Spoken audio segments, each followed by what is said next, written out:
வணக்கம். துணை முதல்வர் பதவி கேட்கும் சி.வி. சண்முகம் அந்தர்வல்டி அடித்துள்ள அதிமுகவின் எம்எல்ஏக்கள் அதிர்ச்சியில். எடப்பாடி பழனிசாமி அவர்கள் சுமார் 35 எம்எல்ஏக்களுடன் சி.வி. சண்முகம் அவர்கள் தாவேகாவில் இணைய உள்ளார். துணை முதல்வர் பதவியும் கேட்டுள்ளார். செங்கோட்டையன் அவர்கள் மூலமாகவே இந்த பேச்சுவார்த்தை நடைபெற்று கொண்டிருக்கிறது.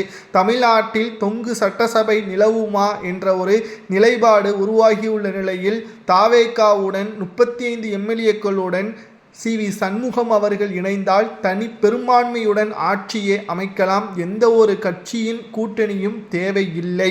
தற்பொழுது சி.வி. சண்முகம் அவர்கள் செங்கோட்டையனிடம் கூறியது என்ன தெரியுமா? 35 எம்எல்ஏக்களை நான் கூட்டிட்டு வருகிறேன், ஆனால் துணை முதல்வர் பதவி தேவை என்பதை அழுத்தம் திருத்தமாக கூறியுள்ளார். இது அரசியல் சட்டத்திற்கு எதிரானதா என்று கேட்டால் நிச்சயமாக கிடையாது. இந்திய அரசியலமைப்பு சட்டம் ஒரு கட்சியின் 1/3 முழுவதுமாக கட்சியை விட்டு விலகிச் சென்றால் அவர்கள் மீது நடவடிக்கை எடுக்க முடியாது, பதவியையும் பறிக்க முடியாது. சி.வி. சண்முகம் அவர்கள் இதைத்தான் கூறியுள்ளார். தற்பொழுது 35 எம்எல்ஏக்களுடன் தாவேகாவில் இணைவதற்கு நாங்கள் தயாராக இருக்கிறோம். துணை முதல்வர் பதவியை கேட்டு செங்கோட்டையன் அவர்களுக்கு ஆதரவுகளை கொடுப்பதாகவும் தெரிவித்துள்ளார். இது ஒட்டுமொத்த அரசியல் களமும் முற்றிலுமாக மாற உள்ளது என்பதை நம்மால் பார்க்க முடிகிறது. எம்ஜிஆர் அவர்கள் உருவாக்கிய அதிமுக தற்பொழுது எடப்பாடி பழனிசாமி அவர்களது கைக்கு சென்று மிகப்பெரிய ஒரு சோதனையின் களமாகவே மாறியுள்ளது. சசிகலாவின் தலைமை ஏற்றிருந்தாவது மிகப்பெரிய ஒரு மாற்றம் தமிழக அரசியலில் ஏற்பட்டிருக்கும். எடப்பாடி பழனிசாமி அவர்களது தலைமை மக்கள் மத்தியில் கடுமையான அதிருப்தி. அவர் கட்சிக்கே வலிவுபடுத்த வேண்டும் என்பதற்காக, தன்னை பாதுகாத்து கொள்ள வேண்டும் என்பதற்காக நிர்வாகிகளை தங்களுக்கு சாதகமாக வளைத்து போட்டாரே தவிர மக்களுக்கு நல்லது செய்ய வேண்டும், திமுகவை விமர்சனம் செய்ய வேண்டும் என்ற எந்த ஒரு எண்ணமும் அவருக்கு இல்லை. கடந்த 5 ஆண்டுகள் எதிர்க்கட்சி தலைவராக எடப்பாடி பழனிசாமி அவர்கள் செயல்பட்டார். அது முழுமையாக மக்களுக்கு நன்மை செய்யும் விதமாக செயல்பட்டாரா என்று கேட்டால் கிடையாது. ஓபிஎஸ்ஐ கட்சியிலிருந்து நீக்க வேண்டும். எடப்பாடி பழனிசாமி அவர்கள் ஓபிஎஸ்ஐயும் சசிகலாவையும் வைத்திலிங்கம், மனோஜ் பாண்டியன் போன்ற அதிமுகவின் மிக முக்கியமான நபர்களை மட்டும்தான் கட்சியிலிருந்து நீக்க வேண்டும் என்று குறிப்பாக அதிமுகவை தனது வசப்படுத்த வேண்டும் என்ற எண்ணத்தில் மட்டும்தான் செயல்பட்டு வந்தார்.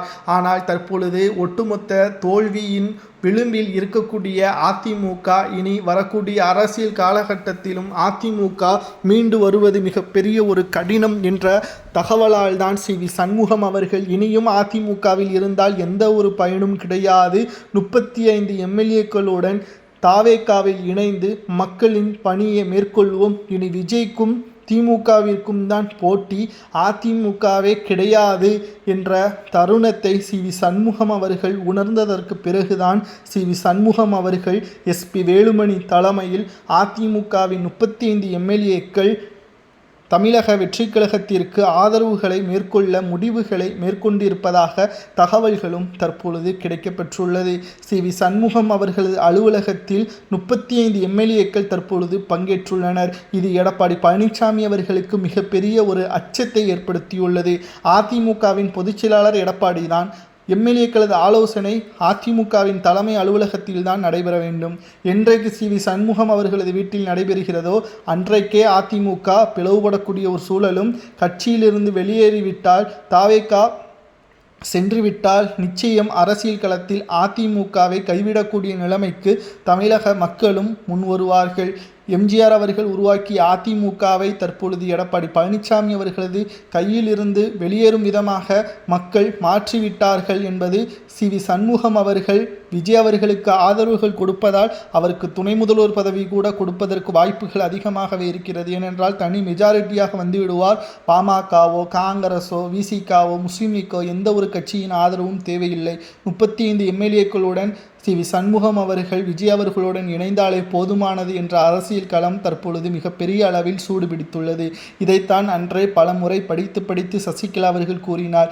எடப்பாடியை நம்ப வேண்டாம், எடப்பாடி பழனிசாமி அவர்களால் வெற்றியை கொடுக்க முடியாது, 10 தோல்வி பழனிசாமி என்று பலமுறை விமர்சனம் செய்தார் சசிகலா அவர்கள். ஆனால் யாரும் அதை கேட்கவில்லை. தற்பொழுது தோல்வி அடைந்த பிறகு கட்சி பிளவுபட்டு கூண்டோடு வேறொரு கட்சிக்கு எம்எல்ஏக்கள் செல்வது மிகப்பெரிய அளவிலான மாற்றத்தை தமிழக அரசியலில் உருவாக்கக்கூடிய ஒரு சூழலும் தற்பொழுது ஏற்பட்டுள்ளது. சி.வி. சண்முகம் அவர்களிடம் செய்தியாளர்கள் கேட்டபொழுது அவர் ஒரே வார்த்தையில் கூறிவிட்டார், உங்களுக்கு பதிலளிக்க முடியாது என்று தெரிவித்து விட்டார். தற்பொழுது சி.வி. சண்முகம் அவர்களது கண்காணிப்பில் தான் 35 எம்எல்ஏக்கள் இருக்கிறார்கள்.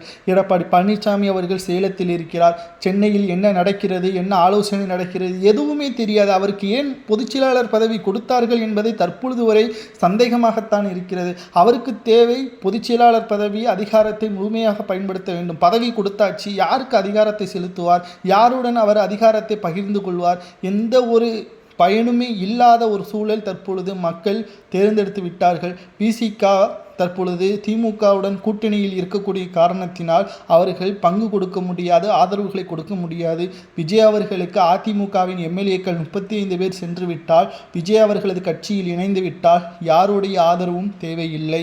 விஜய் அவர்களது தனி பெரும்பான்மையை நிரூபிப்பார், மிகப்பெரிய ஒரு சக்தியாக தமிழ்நாட்டில் மாறுவார். அது மட்டுமல்ல, தமிழக மக்கள் எந்த ஒரு வேட்பாளர்களது முகத்தை பார்த்தும் ஓட்டு போடவில்லை. விசில் சின்னம் விஜய் அவர்களது முகம். இதை மனதில் வைத்துக்கொண்டுதான் ஒவ்வொரு தொகுதிகளிலும் பல மாற்றங்கள். 13 இடங்களில் வெறும் 2000 ஓட்டுகளில் தான் தாவேகா தோல்வியை தழுவியுள்ளது.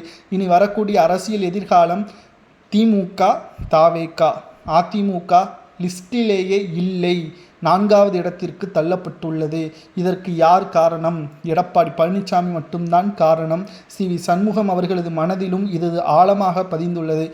அதிமுகவில் இருந்து மக்களது சேவை செய்வதை விட தாவேகாவில் இணைந்து முக்கிய பொறுப்பிற்கு வந்து மக்களுக்கு நன்மை செய்து விடலாம் என்ற எண்ணம் அவருக்கு வந்துவிட்டது. அதாவது எம்ஜிஆர் அவர்களுக்கு அடுத்தபடியாக விஜய் அவர்கள் செயல்படுவார் என்ற பேச்சோடு அவர் தாவேகாவில் இணைவது உறுதிதான் என்ற தகவலும் நம்மால் பார்க்க முடிகிறது. சி.வி. சண்முகம் அவர்களது தலைமையில் எஸ்.பி. வேலுமணி அவர்களது தலைமையிலும் அதிமுகவில் சுமார் 35 எம்எல்ஏக்கள் டிவிகேவிற்கு ஆதரவுகளை கொடுக்கும் பட்சத்தில் ஒட்டுமொத்த அதிமுகவும் நிலைகுலைந்து போகும்.